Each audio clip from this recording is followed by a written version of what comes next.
Hi everyone, Kasey Thompson here. Received a question from Bill in Arkansas. This question is, and it's a really good one, what causes a bad mood? And why do I feel agitated all the time for absolutely no reason? Well, that's a great question, and it's a really common question, Bill. I've been asked that several times. So let's just dive in. First of all, our true nature is actually one of peace and love and joy. So a bad mood, which is also known as spiritual depression, is a direct result of being separated from God. And this can be caused by a lack of prayer or a lack of meditation or by a general loss of faith or purpose. You see, the ego is a master of creating a bad mood. When our desires or expectations aren't met, or we don't get what we think we deserve, the ego will jump right in and react with frustration and resentment and sadness. So, a bad mood can also be a manifestation of inner conflict or inner guilt.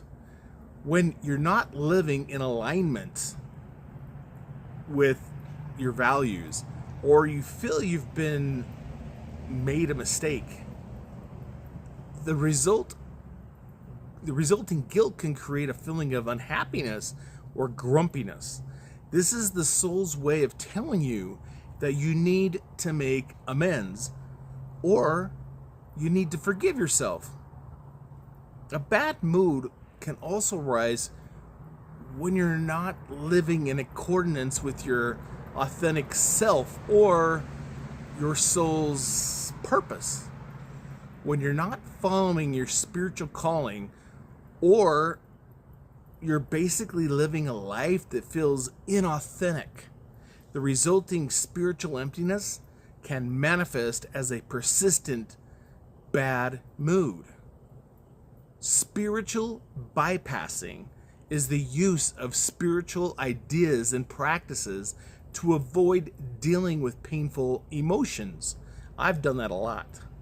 You see, by ignoring difficult feelings in the name of being positive, you can actually make things worse. A bad mood can be a sign that you're not fully acknowledging and you're not fully processing a real emotional wound, and that it's time to face it. The solution to a bad mood isn't to simply cheer up, but the solution is to recognize it as an opportunity for introspection.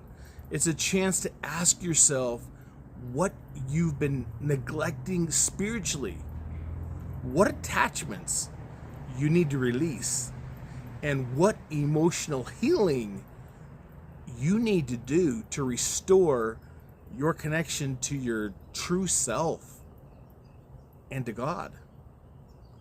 Please like, share, and subscribe. God bless. Love you all.